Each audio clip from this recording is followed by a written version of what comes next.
Então podemos começar, vamos fazer a prece, as preces iniciais.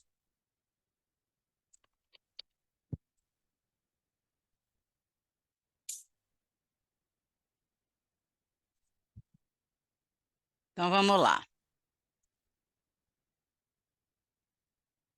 Guru Yoga, duas vezes em tibetano, uma vez em português. Não apareceu, Denise. O quê?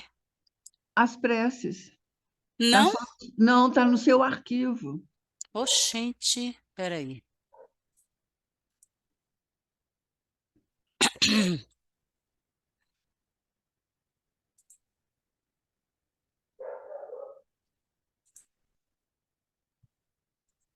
E agora? Agora apareceu. Ah, pronto. Beleza. Então vamos lá. Agora sumiu, foi meu alto-falante para fechar. Ai, Guru ai. Yoga. Vamos lá. Chisudewa Cempe podrão Dudrinchen Sawe Lama Soa Desam Jesen Su Te Paripo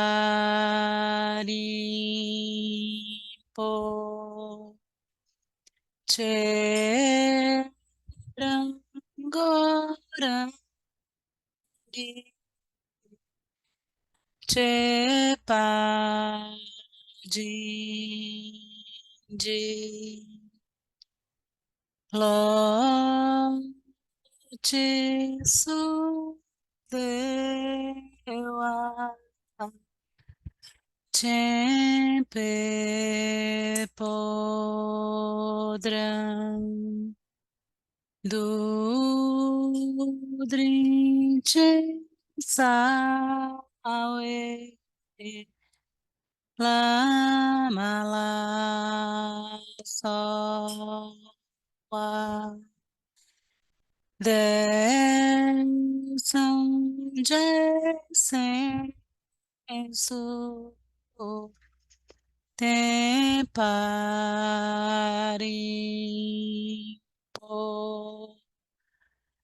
Cherangorangi Chepajilo.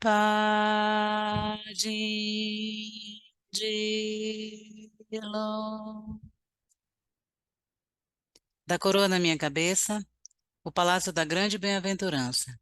Rezo a ti, benevolente lama raiz. Ó precioso, conceda-me as bênçãos de reconhecer a minha verdadeira natureza como Buda. Refúgio interno. Corpo. O centro da mandala vitoriosa, nosso próprio corpo. Fonte de todas as qualidades positivas, sem exceção. É a vastidão dentro dos 3 canais e os 5 chakras. Tomo refúgio neste corpo de vacuidade. Fala. Todas as nuvens reunidas de sofrimento e miséria são totalmente dissipadas pelo vento de sabedoria, revelando a vastidão não elaborada, primordialmente pura do céu. Tomo refúgio neste corpo de luz. Mente.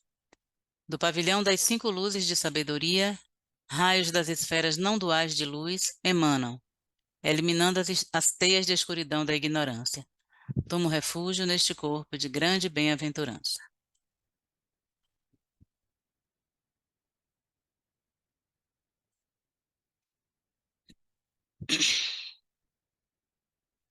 Oi, Ricardo, boa noite.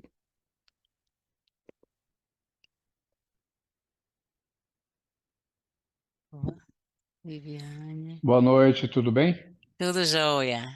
Então tá Na bom. semana passada você estava no trânsito, não foi? Agora eu tô em casa. Então agora você vai poder ler. Vou ler sim. Vim preparado para isso. Oh, que beleza. Viviane, boa noite. Sandra saiu aí, não sei o que houve, mas vamos seguir. Tudo bom, Viviane? Oi, tudo bem, Denise? Tudo bem, pessoal? Eu Boa Tudo vou noite. precisar tranquilo. ficar com a câmera fechada, tá? Tranquilo, sem Mas problemas. vou acompanhar tudo. Beleza. Então,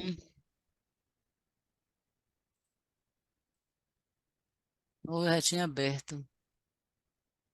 Eu precisava só saber onde que parou, que daí eu Nesse aqui, sigo ó, aqui. capítulo 7, página 163.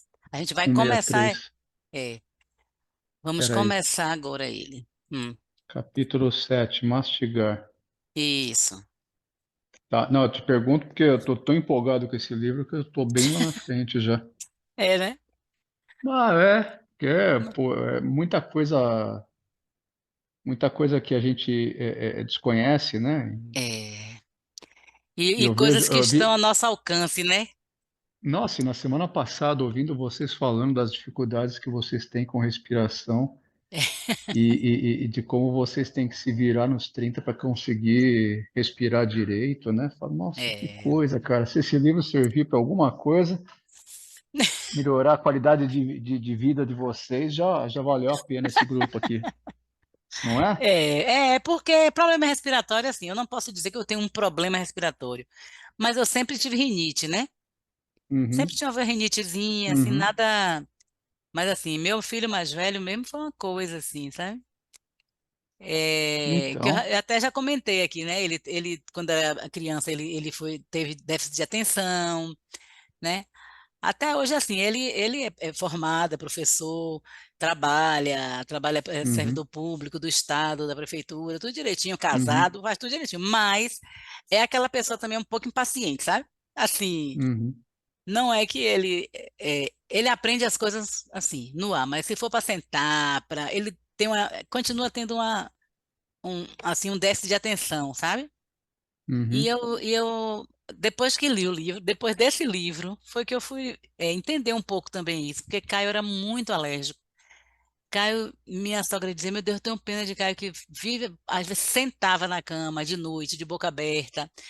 Era uhum, uma questão assim, e eu também na época não tinha muitos recursos assim para saber como fazer, né? uhum. Coisas naturais, que hoje eu sou, assim, minhas terapêuticas todas são muito, eu só vou para a alopatia mesmo quando eu vejo que não está resolvendo pelo meu lado, assim, sabe? Sim. Então, mas Caio sofreu muito na infância por causa disso. Não era um grande sofrimento para ele, mas para quem estava assistindo, né? Quem tem que assistir, né? Pois é, Porque assim, não cansava, não era asma, não era nada, mas o nariz entupido direto. Era uma coisa. pois é. É. Não, e eu fiz um processo maluco nos últimos anos. Hum, Eu tinha assim, um problema sério de desvio do septo, ainda hum. tenho, mas eu tinha um maxilar muito contraído, muito para trás, Ah, para trás, né? inferior, né? Muito para trás. Sim. E tem a ver com o que ele descreveu aqui no livro. Aham. Mexe também com E isso, né? Com a arcada dentária, é, mexe muito o ar, né? é, e uma mordida muito forte Isso. do lado esquerdo. As pessoas olhavam para mim e falavam assim: Você teve derrame? Porque meu lado direito era Meu muito diferente do meu lado Deus. esquerdo. Gente. Aí chegou pandemia, aquele estresse de pandemia, eu trabalhando muito, aquela loucura de trabalhar em casa, tal, começou a quebrar muito meus dentes do lado esquerdo. Quebrava por nada. Poxa. E eu fiquei muito tempo com uma dentista, ela tentava corrigir, não resolvia, não resolvia, não resolvia. Eu falei: Vou mudar de dentista, não aguento mais essa mulher. Hum, Aí pedi ajuda para os amigos, surgiu uma indicação de uma dentista aqui em Genópolis e eu mandei mensagem para ela, tipo, sexta-feira. Ela falou: Cara, eu não consigo te atender hoje, mas posso te atender na segunda. Mas se for hum, muito sério, eu até abro com o consultório no sábado para você. Eu falei: Não, não é urgente porque o dente é o dente de trás, eu espero. hum. Quando eu entrei no consultório dela, ela olhou para mim e falou assim: Você está com problema no lado esquerdo, né? Como é que você Poxa, sabe? Falei, é só tava olhar bem o seu visível, né? rosto. É só olhar o seu rosto. E eu cheguei lá com um dente quebrado no fundo do lado esquerdo, com um aneurisma na horta do lado esquerdo. Vixe, gente, E ela olhou para mim e falou assim: Cara, isso tudo tem a ver com a forma como você mastiga. Nós vamos corrigir isso. Uma senhora já muito experiente. que bom, E né? aí, com uma broca e aquelas fitinhas de carbono, ela Sim. foi marcando minhas mordidas, raspando os dentes. Não sei se tem algum dentista aqui que vai achar que eu estou maluco falando dessa história, mas ela ia, com a broca, ela ia ralando meu dente e com a fita ela ia vendo a minha E vendo mordida onde é e que tava corrigindo. pegando, né? E ela foi corrigindo minha mordida e foi me dando lição de casa. Ó, você só vai mastigar do lado direito. Você vai botar um clipe entre os lábios e vai ficar segurando esse clipe entre os lábios, não sei o quê, papapá. Faz 2 anos quase já. Sim. Pois eu mudei a minha mordida, eu mudei o meu maxilar, mudei minha fisionomia, mudei Poxa, minha respiração, passei a dormir muito melhor, muito melhor. Hoje eu que maravilha. respiro pelo nariz, eu não conseguia respirar pelo nariz, só conseguia respirar pela boca. E tudo isso por causa dessa situação toda. E o aneurisma parou de crescer. Ela falou assim, Meninos. e ela falou isso para mim, ela falou assim, o aneurisma vai parar de crescer. Eu estava com 0,3, estagnou, e hoje ele não passou disso, não passa mais disso. É, menino. Então, esse livro para mim está sendo assim um negócio fantástico, porque tem um É isso pouco que eu da ia minha vida falar. pessoal aqui também, né? Imagino. Muito legal mesmo. Que bom, né? Foi uma, assim, uma bênção, né? A Andrea falou comigo que o Rinpoche estava assim encantado, encantadíssimo com esse livro e Uhum, queria que alguém fizesse, né? Queria que colocasse na grade das práticas da gente, né? uhum. Foi muito Aí a bom, foi Andrea falou muito, comigo, realmente. É bom também, é bom para todo mundo, né? Porque assim, no é, meu caso mesmo também eu não tinha conhecimento de nada disso. São coisas que a gente, uhum, né, não sabia, assim. E nunca fiz grupo de estudos de um assunto que eu não tenho conhecimento, assim, a não ser é, conhecimento da vida prática, né? Porque os grupos de estudo que eu costumo fazer sempre são budismo, né? Livros uhum, budistas e o budismo tem uma trajetóriazinha. uhum. Mas é Nessa interessante, área né? não, né? Essa área é uma Não, novidade, né? É, novidade completa e assim, a gente, pô, é encantador, né? muito, muito. É E não vou dar encantador. spoiler não, e lá na frente fica melhor ainda. Eu li mais adiante, mas eu não sei nem onde foi que eu parei. Não, eu É, tô, eu tô encantado com ele, eu leio toda é. noite. Aí, Mas tá vamos lá, vendo? vamos ler? Vamos lá, você hoje. Então vamos Quer dizer, lá. até quando você cansar, Tá bom. viu? Então vamos. Capítulo 7, mastigar. Mastigar. É o 19º dia do experimento de Stanford. Mais uma vez, Olson e eu estamos sentados lado a lado à mesa da sala de jantar, no meio do nosso laboratório em casa. O lugar está um chiqueiro. Paramos de nos importar. Estamos a poucas horas de tudo acabar. Estou sentado com o mesmo termômetro e sensor de Óxido óxido nítrico. nítrico na boca e o mesmo manguito de pressão arterial em volta do bíceps.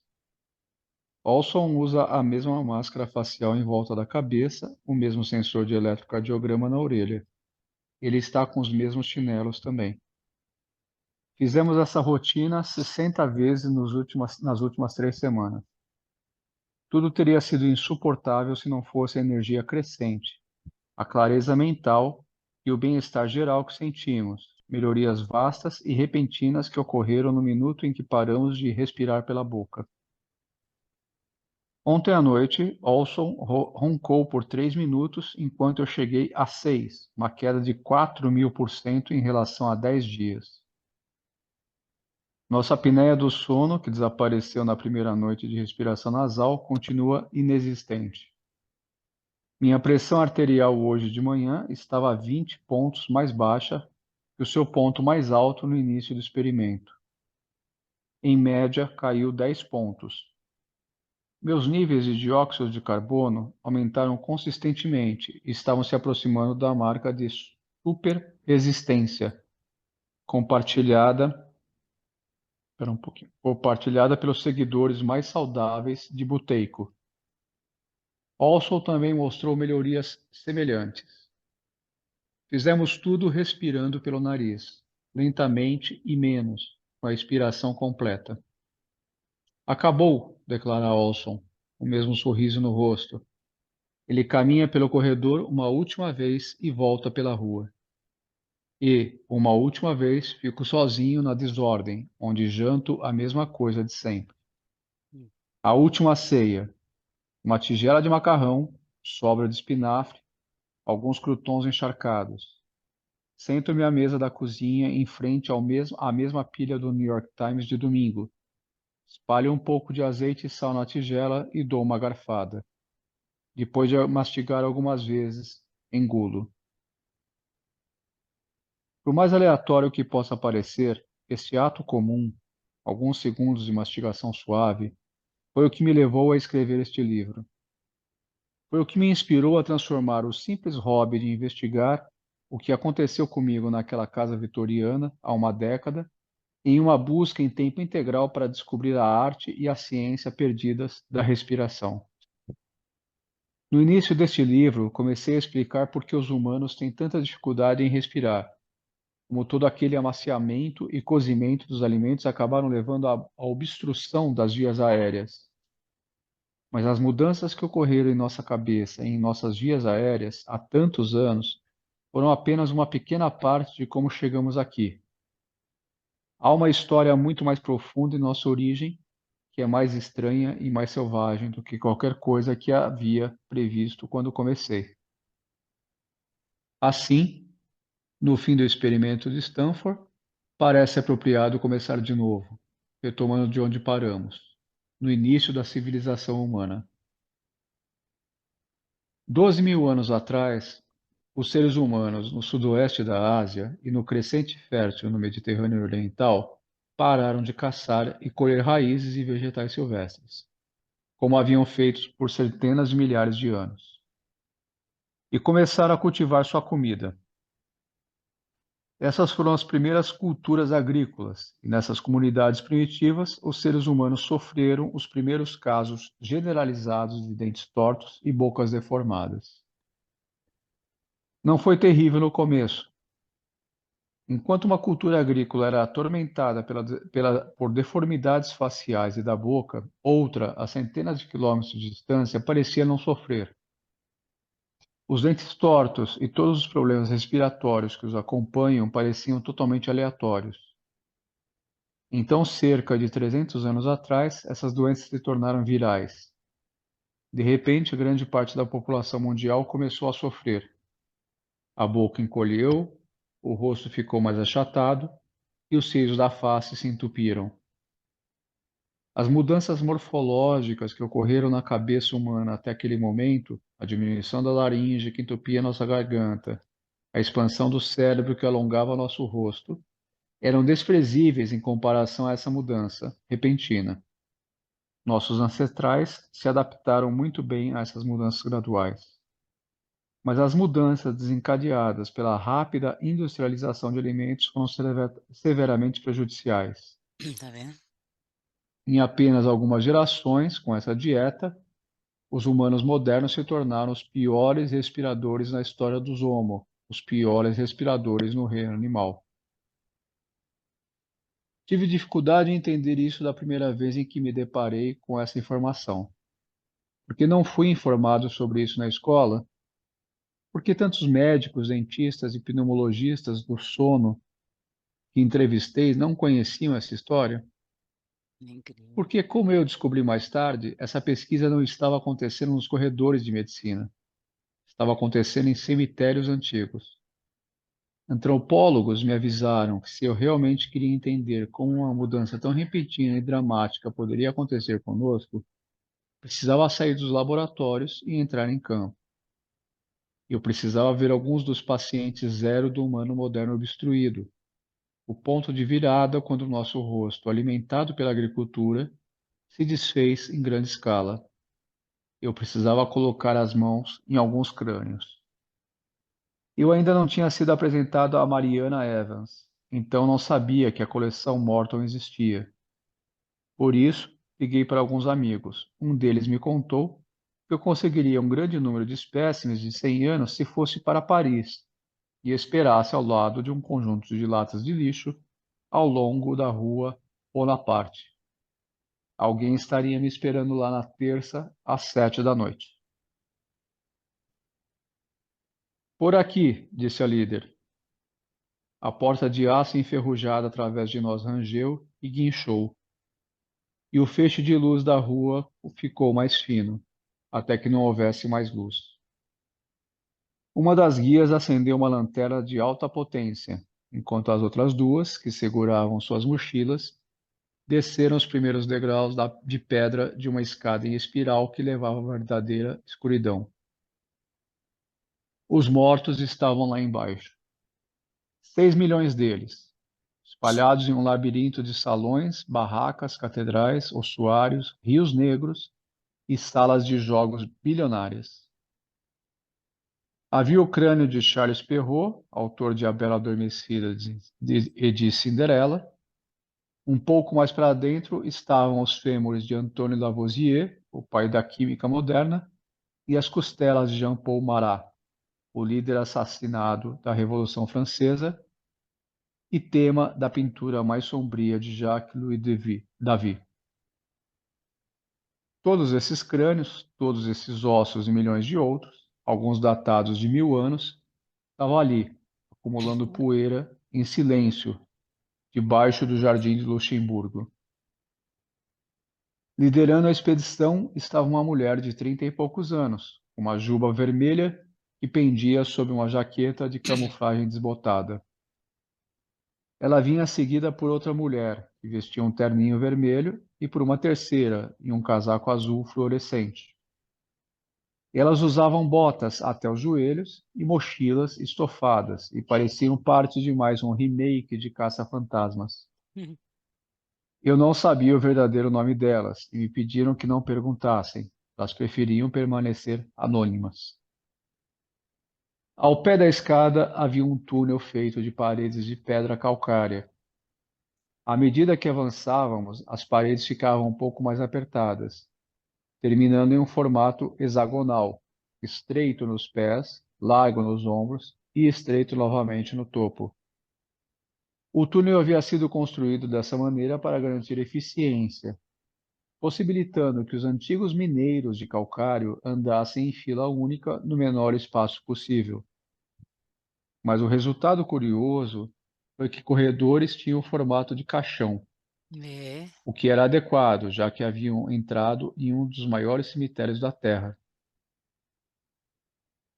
Por 1000 anos, os parisienses enterraram seus mortos no centro da cidade, principalmente em um terreno que ficou conhecido como Cemitério dos Inocentes.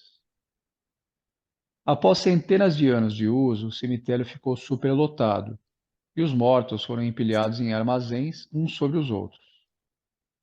Esses armazéns também ficaram superlotados, até as paredes desabarem e corpos em decomposição se espalharem pelas ruas da cidade. Sem ter onde colocar os mortos, as autoridades parisienses instruíram os mineradores de calcário a despejá-los em vagões e levá-los para as pedreiras de Paris. Quando novas pedreiras de calcário foram escavadas para construir o Arco do Triunfo, o Louvre e outros grandes edifícios, mais corpos foram para o subsolo. Na virada do século XX, havia mais de 270 quilômetros de túneis de pedreiras cheios de milhões de esqueletos. Vixe, Maria. Pois é. Eu estive lá algumas vezes e nunca vi isso. É. A cidade de Ninguém sabe Paris, disso, não. pois é, eu nunca ouvi falar. Nunca ouvi falar. E olha que eu fui para lá algumas vezes, mas nunca ouvi falar. Imagina. É. A cidade de Paris oferecia um passeio guiado pelas pedreiras chamados Catacumbas de Paris, mas isso cobria apenas uma pequena porção delas. Eu vim aqui para ver os outros 99%, onde não havia turistas, placas descritivas, cordas, luzes ou regras, onde nada era proibido. O grupo, chamado Catafilis, tem explorado as regiões inferiores desse lugar desde que a entrada nas pedreiras se tornou ilegal em 1955. Eles encontraram um caminho através de valetas, bueiros e portas secretas ao longo da Rua Bonaparte. Alguns catafiles haviam construído clubes particulares dentro das paredes de calcário. Outros realizavam bailes subterrâneos semanais. Havia o boato de que um bilionário francês tinha construído um luxuoso apartamento lá embaixo e organizava festas particulares em que os convidados faziam de tudo. Os catafiles faziam novas descobertas o tempo todo. Minha guia, a mulher de cabelos vermelhos, a quem chamarei de Red, passou 15 anos mapeando esses túneis sujos. Ela era fascinada pelas histórias e pelo legado histórico do lugar. Ela já havia me contado que descobriram um novo ossuário a 1 hora de caminhada dali, no vão de uma caverna. Estava cheio de milhares de vítimas de uma epidemia de cólera que devastou Paris em 1832. Era a época da história ocidental, em que bocas pequenas, dentes tortos e vias aéreas obstruídas se tornavam o normal em grande parte da Europa industrial. Aqueles eram os crânios que eu estava procurando. Passamos por corredores, sobre poças de água estagnada e rastejamos como centopeia humana por uma espécie de enorme buraco de roedor, até chegarmos a uma pilha de garrafas de vinho, embalagens de maços de cigarros e latas de cerveja amassadas. As paredes eram revestidas de décadas de grafite, as iniciais de 2 amantes, pênis desenhados, um obrigatório 666. Alguns metros à nossa frente havia uma pilha do que parecia ser lenha. Não era lenha nem madeira. Era um monte de fêmures, húmeros, externos, costelas e fíbulas. Ossos, todos humanos. Este era o caminho para o ossuário secreto. Tudo bem até aqui? Tudo bem. Tudo bem, meninas?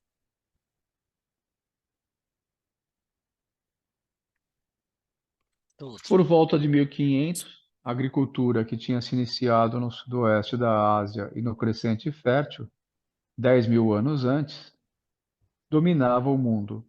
A população humana cresceu por meio bilhão, 100 vezes o que havia sido no início da agricultura. A vida, pelo menos para os moradores da cidade, era miserável. Lixo se espalhava pelas ruas. O ar estava contaminado pela fumaça de carvão.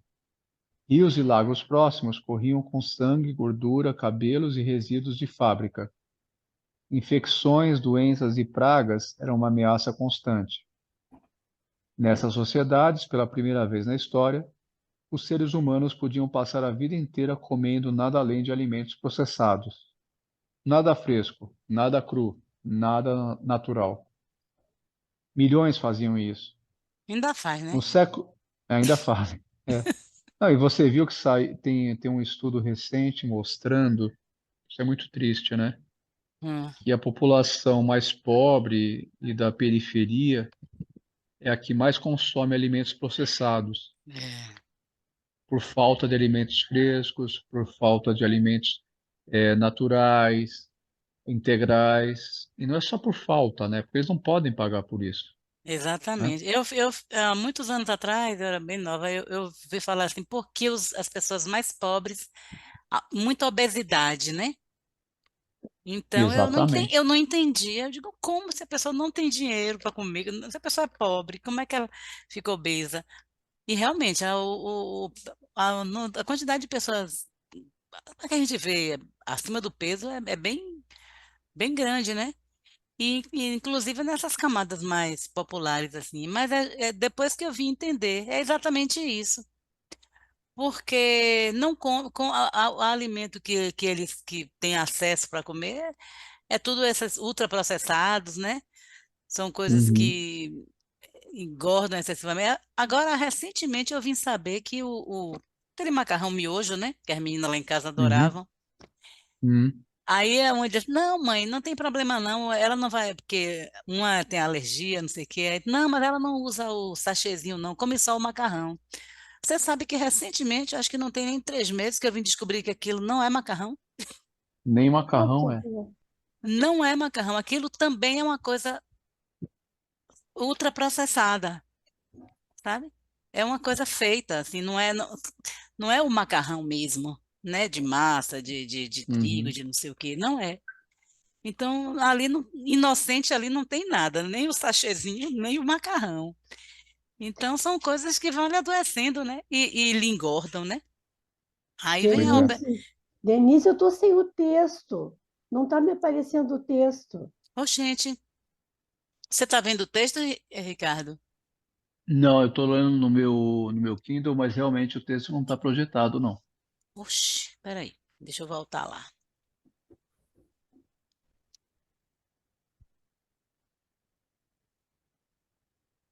E agora? Deu. Uhum. Oxente, e eu passando aqui, achando que tava. Pois é, então é isso, né? Pois é. A gente não, a alimentação foi ficando primeiro, eu tô achando tão interessante esse texto, né? Primeiro veio a agricultura, né? Uhum. Então você já transforma sua relação com o alimento, né? Uhum. E aí depois A é, industrialização. a industrialização, esses alimentos processados que você quando eu fiz uma dieta há uns anos atrás aí, em pouco tempo, tem uns 3 anos. Aí ela falando sobre isso, né? Assim, quando a gente for comer uma coisa, a gente tem que primeiro perguntar assim, vem cá, isso se planta, isso é comida de verdade, isso existe ou foi feito, né? Porque assim, se não é não é carne de um animal, não é para quem come carne, né? Não é frango, não é, né? Se é uma salsicha, por exemplo, é o que eu falava com a minha filha, salsicha, só Deus, Jesus sabe o que é que tá moído ali dentro daquele negócio, Exatamente. não é? O que é Uhum. salsicha? Ninguém sabe. O que cair ali naquele negócio vai moer vai passar. Então, a salsicha é uma coisa, né? Um hambúrguer. Foi até, eu achei um avanço essa coisa dos hambúrgueres artesanais, né? Uhum. Porque, né? Assim, você vê que é carne mesmo, né? Porque aqueles outros, aqueles da Sadia, de não sei, aquilo ali, sabe Deus o que é que tem ali, né? Exatamente. E muita gordura, né? Você vê que ele é muito gordo, né? E aí É, se essa, você for ver, a criançada que come nugget, o que que é um nugget, sim, nugget é outra né? coisa. É outra coisa processada. É, Aquela cenourinha bonitinha, pequenininha, que todo mundo acha fofa, né? Aquilo ali não é cenoura de verdade, não. né? Aquilo ali é processado. É incrível, né, menina? E eu fico vendo assim, filas no McDonald's, naquele Burger King, mas não Uhum, é. Aí você pensa assim, poxa, tantas pessoas adultas ali, né? Assim, porque criança quer comer o McDonald's, né? Adolescentezinho uhum, assim, meus filhos. uhum, Mas você vê um adulto sair de casa para ir comer um McDonald's, uhum. não querendo, né? Não, mas Mas aí é ação de marketing, né? De transformar é McDonald's em uma É. coisa chique, um, isso. um Ou, evento, né? ou é Um muita evento. desinformação também, né? É É, desinformação também. desinformação, é desinformação, porque assim, É. imagine você, porque o McDonald's não é uma coisa barata, né? Ele é uma Pois coisa é, e não cara é para o que barato. oferece, né? Para o que ele É. oferece, ele é caro. E não estou aqui endemonizando o McDonald's, nada disso, porque meu sobrinho Não, come. Mas assim, quanto custa o McDonald's pelo benefício que você recebe? é. Mas a questão não está no benefício nem no preço, está no valor, que é uma coisa de marketing, né? Sim, Qual é o valor que você dá para aquele sanduíche do McDonald's? Então, é. aquela coisa de você entrar com o carro num drive-thru, né, como os americanos fazem, como os canadenses fazem, porque os europeus são mais raros.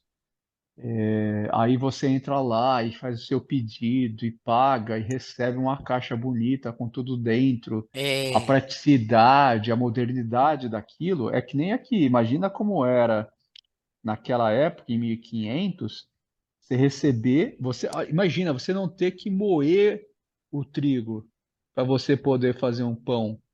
É. Olha o benefício que você tinha dos moinhos daquela época, porque os moinhos são daquela época. Olha que Sim. coisa chique você entregar seu trigo e É. receber o trigo moído bonitinho ali para você fazer seu pão, né? Uhum. E o açúcar é uma coisa muito recente, né? Na Europa se comia açúcar com o açúcar da beterraba, né? E de repente surge açúcar da cana. Olha que avanço. É. E você É. não tinha tempero, aí chegam os temperos da Índia. Olha que coisa chique, os temperos da Índia, né? Uhum. Gente, é a mesma coisa. É o McDonald's da época, entendeu? São as É. facilidades, as benesses, É. A as coisas da praticidade, né? revolução, As a praticidades. revolução tecnológica da época. É É, a revolução verdade. tecnológica da época. E quem não quer? Quem não quer? Ou a gente quer ficar catando fruta no pé da árvore, pegando a É. cenoura debaixo da terra para preparar a comida, matar a galinha, ou a gente quer isso? A gente quer, né? É. Não, não se quer, né? Mas é o que, assim, é porque eu passei por esse processo com os meus filhos, né? Que já estão, a mais nova tem 22 anos. Mas, assim, aí você, eu que não vivenciei isso, né? Que na Uhum, minha época não existia, né? uhum, E você vê os meninos querer comer aquilo, querer comer, e você fica, meu Deus do céu. E assim, eu particularmente nunca achei gostoso, entendeu? Assim, uhum. desses todos, o que eu gostava mesmo é o milkshake do Bob's, sabe? Mas O Diogo Maltini. O Diogo isso, Maltine. ai gente, que delícia. Ainda acho gostoso. Mas aqueles sanduíches, gente, assim, aquele gosto de nada, não sei. Ah, os meninos não. Quando surgiu o Burger King, então, Salvador, Jesus, tinha que ir pro Burger King, entrar naqueles drive-thru ali, ficar horas esperando. Enfim, conviver com isso, assim, eu fico, acho estranho essa coisa de uma pessoa já adulta, né? Porque assim, os meninos não, né? É, Mas uma pessoa adulta, e você não tem nenhuma consciência dessa questão da alimentação, né? Não é que a gente não vai comer uma besteira de vez em quando, né? A gente é, come, Uhum, né? Mas assim, achar que isso que isso é bom, que isso faz bem, sei lá, e fazer disso ter o hábito de se alimentar dessa forma, porque se a gente está vendo aqui a respiração, a importância da respiração para tantos aspectos da nossa saúde, né? Do nosso uhum. funcionamento, do corpo, da mente, de tudo. O alimento vai pelo mesmo lado, né? É, Respirar como. Hum, mas isso é educação, né? é, Isso é é. educação. É que nem educação financeira, né? Quem aqui teve educação financeira na escola? Não, eu é, também, eu sou completamente mal educada financeiramente. eu também. Pois é, pois é, pois é. E aí a gente sofre hoje com as dificuldades para administrar o dinheiro, poupança, essas coisas tudo, porque a gente não teve educação lá atrás. É verdade. Alimentação é a mesma coisa, a gente É. não teve uma educação alimentar. Na cantina da escola, o que que serviam? Eu acho que Pastel. me lembro de uma fase, uma pequena fase na escola pública que eu estudava, em que nós tivemos soja na alimentação. Era o leite de soja, era soja Hum, torrada, era um saco, só tinha soja para comer. Mas era soja, ah, sim, já era alguma coisa melhor, porque depois teve uma sim. época, eu não sei qual foi o governador da época, eu era muito criança para lembrar, De mas onde, Ricardo? aqui em São Paulo, Em São aqui em São Paulo, Paulo. capital, Aí né? teve uma fase, aí teve uma fase que era pão, bolacha com recheio, entendeu? Hum, Leite de caixinha, e aí era tudo processado, Ah, é. entendeu? A bolacha recheada era uma delícia, eu adorava essa fase. Eu odiava a fase da soja, mas concorda que era mais saudável a soja do que a bolacha recheada? Com certeza. Pois é, pois é. Só que quando criança, alguém me falou assim, ó, cara, quando você for adulto, isso vai fazer diferença na sua vida? Ninguém me falou isso, É. é, né? Não. Então, a gente não teve educação alimentar, a gente não teve educação É. financeira. Por isso que a gente está aqui agora sentado aprendendo de novo, né? Aprendendo até a respirar, É, a mastigar, vamos- né? é mastigar, respirar. Pô, vamos lá, vamos Vamos continuar lá, aqui. vamos. Você parou aonde? Nos Nos séculos séculos seguintes, seguintes. a comida se tornaria cada vez mais refinada. Você vê que refinado, quando você pensa em refinado, você pensa numa pessoa refinada, Você uma fica pessoa que chique, tem né? hábitos muito refinados, né? Isso, sua fina. Os avanços na moagem removeram o germe e o farelo do arroz, deixando apenas a semente branca rica em amido. Os moinhos de rolos e mais tarde os moinhos a vapor abriam o germe e o farelo do trigo, deixando apenas uma farinha branca e macia. Carnes, frutas e legumes foram enlatados e envasados. Todos esses métodos estenderam a vida útil dos alimentos e os tornaram mais acessíveis ao público, mas também os tornaram moles e macios. O açúcar, que já foi um bem precioso dos ricos, tornou-se cada vez mais comum e barato. Essa nova dieta altamente processada carecia de fibras e de todo o espectro de minerais, vitaminas, aminoácidos e outros nutrientes. Como resultado, as populações urbanas ficaram mais doentes e menores. Na década de 1730, antes do início da industrialização, o britânico médio tinha cerca de 1,70 m. Em um século, a população encolheu para menos de 1,65 m. O rosto humano começou a se deteriorar rapidamente também. Bocas encolheram e ossos faciais ficaram atrofiados. Os problemas dentários se tornaram uma praga. A incidência de dentes e mandíbulas tortos aumentou 10 vezes na era industrial. Nossa boca ficou tão ruim e superlotada que se tornou comum remover os dentes. Mas esse não era um problema exclusivo das pessoas de rua e dos órfãos de keynesianos. Não, as classes altas também sofriam. Quanto melhor a escola, piores os dentes, observou um dentista vitoriano. Com isso, os problemas respiratórios dispararam. De volta às pedreiras. Red me levou pela estreita abertura do ossuário, em meio a pedras, ossos e garrafas quebradas. Ela me contou como a epidemia de cólera da década de 1830 matou perto de 20.000 pessoas. As autoridades não tinham onde colocar os mortos, então cavaram um grande buraco no cemitério de Montparnasse e os enterraram com cal virgem para decompor a carne. O ossuário era localizado no fundo desse buraco. Mais 10 minutos engatinhando e chegamos a ele, em uma sala cercada por pilhas de ossos e caveiras. Eu esperava que o lugar tivesse um clima de horror, mas não foi o que aconteceu.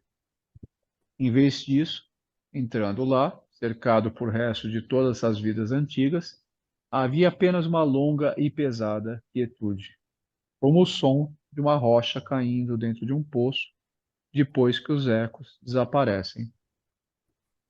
Red e os catafiles colocaram velas nos crânios e tiraram latas de cerveja e mantimentos das mochilas.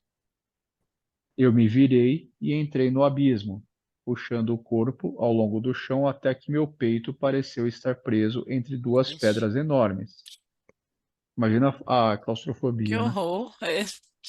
Só de A certa imaginar. altura, considerei que se algum de nós de repente pudesse ficar preso, se quebrássemos uma perna, entrássemos em pânico ou esquecêssemos o caminho, havia um grande risco de nunca voltarmos. Nosso crânio se juntaria a milhões de outros que revestiam aquelas paredes, tornando-se castiçais para catafiles do futuro. Para a Coragem. frente e para dentro, outro movimento e outro puxão. E eu estava em meio a centenas de ossos de outros crânios. Essas pessoas tinham morado na cidade e provavelmente consumiam os mesmos alimentos industriais e processados. Para mim, todos os crânios pareciam desarmônicos, curtos demais, as arcadas em forma de V atrofiadas de alguma maneira. Fiquei um tempo os inspecionando, sentindo-os, comparando-os. É certo que eu era muito novato em inspecionar esqueletos. Talvez algumas das mandíbulas e outras peças fossem incompatíveis. No entanto, havia uma diferença bastante clara na forma e na simetria desses espécimes em comparação com as dezenas de caçadores-coletores e outras populações indígenas antigas que eu já havia visto em livros e sites antes de chegar ali. Estes eram os pacientes zero da boca humana industrial moderna. Ih, gente, agora vai vir um francês aqui bem ruim. Bora, Voulez-vous Lúcia. manger? Voulez-vous Uhum. manger qualquer chose? Que é isso? Perguntou Red. Eu acho que você quer comer alguma coisa, né? Traduzindo para o português. Perguntou Red. Suas palavras ecoando nas paredes nuas. Eu me arrastei de volta para o vão e me juntei ao grupo. Elas estavam fumando, compartilhando goles de araque. Araque é uma bebida árabe. Ah, De é? um cantil e dividindo petiscos no brilho bruxuleante da luz de velas. Red pegou um pedaço de pão branco macio, uma fatia de queijo embrulhado em plástico e me entregou. Sob o olhar de todos aqueles crânios secos, dei uma mordida e mastiguei algumas vezes. Dá para ler mais? Vamos, né? Terminar. Vamos mais um pouquinho. Ainda faltam 9 Bora, minutos, né? bora. Os Os pesquisadores, pesquisadores né? suspeitaram que os alimentos industrializados estavam encolhendo nossa boca e acabando com a nossa respiração desde que começamos a comer dessa maneira. Nos anos 1800, vários cientistas levantaram a hipótese de que esses problemas estavam ligados à deficiência de vitamina D. Sem ela, os ossos do rosto, as vias aéreas e nosso corpo não poderiam se desenvolver. Outros achavam que a falta de vitamina C era a culpada. Na década de 1930, Weston Price, fundador do Instituto de Pesquisa da National Dental Association, decidiu que não era a falta de uma vitamina específica, mas de todas elas. Price se organizou para provar sua teoria, mas, diferentemente de seus antecessores, ele não estava interessado nas causas da nossa boca encolhida e de nosso rosto deformado. Ele queria encontrar uma cura. Como sabemos que os selvagens tinham dentes excelentes e que os homens civilizados têm dentes terríveis, parece-me que fomos extraordinariamente estúpidos ao concentrar toda a nossa atenção na tarefa de descobrir por que todos os nossos dentes são tão ruins, sem nunca nos preocuparmos em saber por que os dentes dos selvagens são bons, É. escreveu Ernest Hutton, antropólogo de Harvard, que apoiou o trabalho do Dr. Price. Durante 10 anos, a partir da década de 30, Price comparou os dentes, as vias aéreas e a saúde geral das populações em todo o mundo. Isso aqui é interessante. Ele examinou comunidades indígenas cujos membros ainda estavam comendo alimentos tradicionais, comparando-os com os outros membros da mesma comunidade, às vezes da mesma família, que adotaram uma dieta industrializada moderna. Price viajou a uma dúzia de países, muitas vezes na companhia de seu sobrinho, um pesquisador e explorador de geografia nacional, e compilou mais de 15.000 fotografias impressas, 4.000 slides, milhares de registros dentários, amostras de saliva e alimentos, filmes e uma biblioteca de anotações detalhadas. A história se repetia, aonde quer que ele fosse. As sociedades que substituíram sua dieta tradicional por alimentos modernos e processados sofriam com até 10 vezes mais cáries, dentes tortos, vias aéreas obstruídas e problemas de saúde em geral. As dietas modernas eram idênticas: farinha branca, Farinha arroz branca. branco, geleias, sucos adoçados, vegetais enlatados e carnes processadas. As dietas tradicionais eram todas diferentes. No Alasca, Price encontrou comunidades que comiam carne de foca, peixe, líquen e não muito além disso. Nas profundezas das ilhas da Melanésia, ele encontrou tribos cujas refeições eram compostas por abóbora, mamão, caranguejo dos coqueiros e às vezes carne humana. Ixi, É. Ele voou rumo à África para estudar os nômades Maasai, que subsistiam principalmente com sangue de vaca, leite, ixi. algumas plantas e bife. Depois viajou para a região central do Canadá e estudou tribos indígenas que sofriam com o inverno. Segundo Price, a temperatura podia atingir 70 graus abaixo de zero, e cuja única comida eram animais selvagens. Algumas culturas não comiam nada além de carne, enquanto outras eram principalmente vegetarianas. Algumas se baseavam em queijo caseiro, outras não consumiam laticínios. Os dentes eram quase sempre perfeitos. A boca era excepcionalmente larga, com narinas também largas. Eles apresentavam poucas cáries, quando muito, e poucos problemas dentários. Price relatou que as doenças respiratórias, como asma ou mesmo tuberculose, eram praticamente inexistentes. Bom, Embora gente, desculpa, Ricardo. paramos Já aqui. paramos aqui, então, Show. Vamos parar muito, muito aqui. interessante, viu? Hoje, Muito né? legal, né? É Tá. muito, muito a questão da alimentação, dessa mudança, né? Uhum. Dessa, dessa mudança da era industrial, né? Que foi mudando a alimentação, né? E a gente, é essa coisa que o Ricardo falou, né? A gente achando que estava evoluindo, né?